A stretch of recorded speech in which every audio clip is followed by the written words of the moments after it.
Всего у нас по АТО Гагаузии общий выход составил на 9 часов утра 5,1%. Общее количество принявших участие в голосовании на 9 утра 6500 человек. Отдельно по Камрадскому району, значит, у нас процент 5,9%, количество проголосовавших 3419. По Чедырмунскому району 4,5%.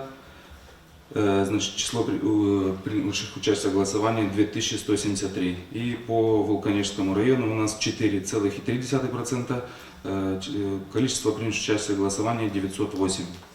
Отдельно по городам, значит, у нас в городе Камрад 7,5%, общее количество принявших участие в голосовании 1620.